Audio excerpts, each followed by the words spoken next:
Is Wildflower a wild or heartfelt coming of age tale? Maybe a little bit of both. Let's talk about it now.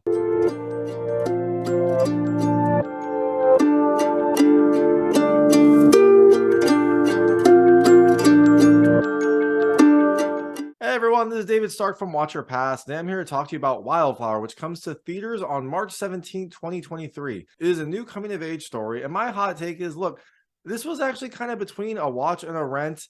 I think it's more on the rental side, but I think you'd be fine either way. It has a slow start, but it really, like a flower, starts to open up about half an hour in, and I really, really enjoyed the ending. I thought it was well done. I liked the crazy characters. It just kind of had a slow start and a little bit of randomness, but overall, I think I'll probably say I'll watch, but it's kind of in between. So I'm going to tell you a little bit more about the film, a few things I liked, a few things I didn't like. I'm probably not going to go into the ending. There might be some hints here or there about things that happen. We'll see. We'll play it by ear, but I will let you know if I get into spoilers. I will try to keep it spoiler free up until that point. Wildflower tells the true story of Bee, who was raised by two disabled parents and I guess kind of had to do a lot on her own because of that. It's an interesting dynamic because her parents sometimes act like kids. And so as Bee gets older, she becomes more and more responsible for the things that are going on.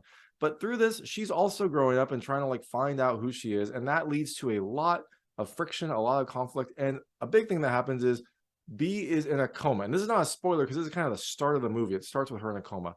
And as the film progresses, you find out more about Bee's life and how she got into this predicament. So, things I liked about this movie. So the first thing I loved, it's a weird one. I love the music. The film kind of, like I said, progresses through Bee's life. And at the start is when Bee's parents are very young and then when Bee is very young. And they did a really good job with the soundtrack, picking like an upbeat soundtrack that really evokes that time. It helps to really set the stage and really quickly kind of lets you know that this is in the past and then, this is in the middle. And when it gets to more modern stuff and you hear kind of more modern music, it's a nice way to kind of progress the timeline. The second thing I really loved is the style. Like this film just had this bright feel to it. And maybe that's because the film is called Wildflower. So they wanted some like bright colors in it. But a lot of the clothes, a lot of the sets, a lot of just the overall feel of the film has these like beautiful bright colors, which kind of helps to tell this story. Like this story is an interesting one because there's frustration and there's heartache, but there's also a lot of love and joy. And so I think the colors kind of help to sell that mood and kind of sell this non-traditional way that Bee's life has kind of evolved. The third thing I liked are the characters. Bee's family is a very eclectic bunch, and the film does a good job of putting them all in there. And so you have her entire family. Each person has like a different quirk or kind of a different thing about their personality that really shines through. And when you get them all together, sometimes it's a little kind of emotional, but a lot of times it's just a lot of fun, or it's really at least interesting to see how they all interact. And the fourth thing I really liked is Kiernan Shipka. She does a fantastic job. If you've seen her before, she was in The Chilling Adventures of Sabrina, where she does a great job there. But I really liked her here because she kind of has to sell a lot of this story. Like she is the main character, she's the focal point, and her character has to go through a lot of changes as she's growing up. She's growing up already, so she has like the things that are happening when you're a teenager. She has to be responsible for a lot of aspects of the house. So she's taking care of chores and making sure bills get paid on time and helping her parents with their day-to-day lives. So she just has a lot on her plate, and she does a really good job of kind of projecting that and telling that story in kind of a natural way. Like, so you can see when her life is very, very difficult or when there's something stressing her, you can feel it in the way that she's like delivering her lines or the things that she says or doesn't say. I think Kiernan Shipka did a fantastic job, and I really like kind of seeing her be the focal point of this movie. And the last thing I really loved is, look, it's based on a true story. I don't know how close it tied to it, but at least you know that this film is based on a true story. And at the end, they do give some updates on the characters. So you know that this film, like, at least somewhat held true to the true story aspect. I've seen a couple films recently that were kind of inspired by a true story or based on a true story. And the big tell for me is at the end, if there's no information about the character or about something that happened, it's probably very loosely inspired. This one at least feels like it is kind of staying the course of the true story. I'm sure there were embellishments. I'm sure there were changes to make it into a movie. But overall, it feels like at least the core of this film is a true story. So all that being said, things I didn't love as much. The first, it has kind of a slow start, and that is possibly because maybe I liked B's character more than all the others because the movie starts with kind of the introduction of B's parents and grandparents. And so when they were being introduced, when their story was being told, I didn't love it as much. It didn't really kind of grip me as well. But so, like I said, I think it took about half an hour for me to really get kind of interested in this movie. And then I kind of enjoyed it a lot more, especially when you got into more kind of like B's life challenges and the things that she is kind of dealing with. That's when I really kind of started to appreciate the film and kind of the struggles that she had gone through. The second thing I didn't love is there is some randomness, and now that is both a good and a bad thing. Like I said, B's family is very random. They're eclectic. They kind of have different quirks throughout. Sometimes that's good. Sometimes it is less good. There's a specific scene, and here I will have some spoilers. So if you don't want to know what happens in this film, Wildflowers is out in theaters on March 17th, 2023. So you can check it out. That you can check it out if it's local. I think it's only released in LA and New York on March 17th. It'll probably have a little bit of a wider release. So kind of keep an eye on it. Check it out when it comes to your local area. But otherwise, if you want to know a little bit more about the film, then let's get going. There will be some spoilers here. So the second thing I didn't love is some of the randomness. It didn't really kind of, sometimes it just came out of nowhere. And that just felt, I don't know, disingenuous, I guess would be the word I would use. There's one scene in specific, and there's one scene in particular where part of the issue here is B is in a coma, and some of the scenes take place in the hospital while they're trying to figure out what happened. And there is, because B is a minor when she got into a coma, there is someone from like child services there to do an interview to kind of make a report to see if there was anything like abusive about this coma or if it was just a run-of-the-mill accident. So she is interviewing people, trying to build a story, trying to build a picture. And at one point, like one of the aunts talks to her and then like randomly mentions like that she was in Broadway and then starts singing for like 5 or 10 seconds. I was like, that is, I don't know, it just felt really weird. Like I guess it kind of highlighted that she is just kind of out there, but it also just felt like, I don't know, there was no need for that part. I wasn't sure if it was like an actor trying to kind of like sell a skill or if it was just extra in the story.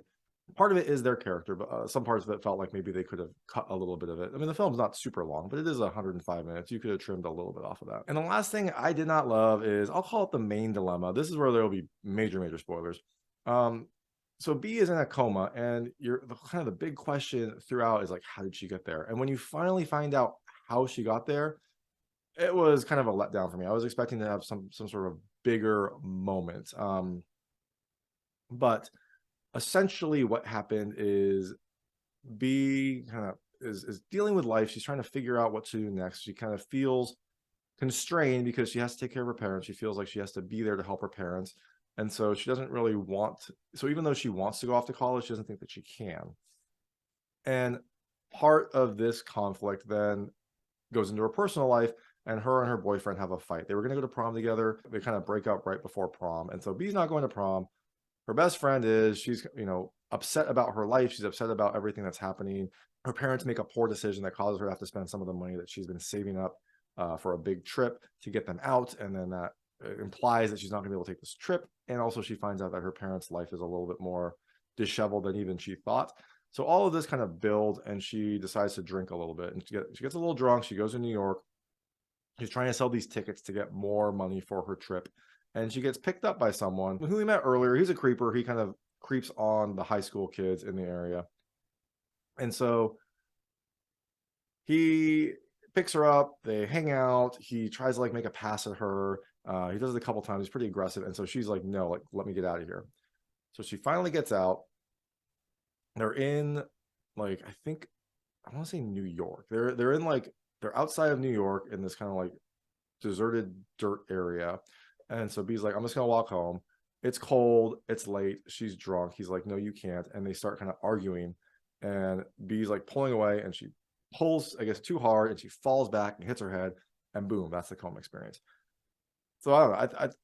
I guess it's good that it was, I guess, even though it was set up for nefarious purposes, the whole thing was an accident. I guess that's good. But to me, it felt a little bit anticlimactic. Like, this is the big moment that you expect to figure out what happened, and it just boom was over. So afterwards, we find out more about B, and some other things happen in the movie. Mainly, she eventually recovers. There's no permanent damage. She finds out that her parents have been able to take care of themselves in the interim. So she is more confident that she can leave. And we find out that she does go to college, and she does get into college. Unfortunately, she goes to UCLA, but her best friend goes to USC. So there are some good choices in this movie and some not great choices. But in any event, that then gives her the ability to go off to college to kind of have a life and really separate herself from this kind of role that she's had to play. Like, she has put herself into the kind of parenting role, which is very tough on her. And I did like how this whole progression happened. Like, I really liked how the story progressed in this movie. Like I said, it started, I wasn't very interested in it. About half an hour in, I started becoming more interested, and kind of as you see more and more about her dilemma, and as you get to see kind of Kiernan and Shipka bring B to life, I really enjoyed that part. And so overall, like, the things I didn't love, none of them were that major except for the slow start, but if you kind of stick through it, it overcomes it pretty quickly. So that is Wildflower. It comes to theaters on March 17th, 2023. Oh, and a little quick update. Most importantly, I actually don't know why it's called Wildflower.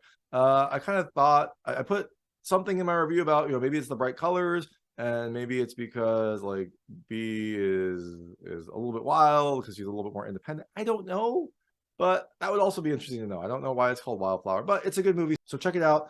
I'm kind of between a rental and a watch, but I think overall, I think it's probably a watch. I thought it was a fun cast of characters. I thought it was an interesting story. I did like that it was actually based on a true person. So at the end, in the credits, you get some pictures of the actual family, and you get an update on B's life and the life of her parents, which I thought was really a nice touch. And it was important for me because if you're going to say it's based on a true story, should probably be based on an actual true story. So that is Wildflowers. Like I said, it comes to theaters on March 17, 2023. And thanks so much for watching. If you liked this review, please like and subscribe to this channel. Helps me out a lot. Make sure all my new content goes straight to you. Thank you.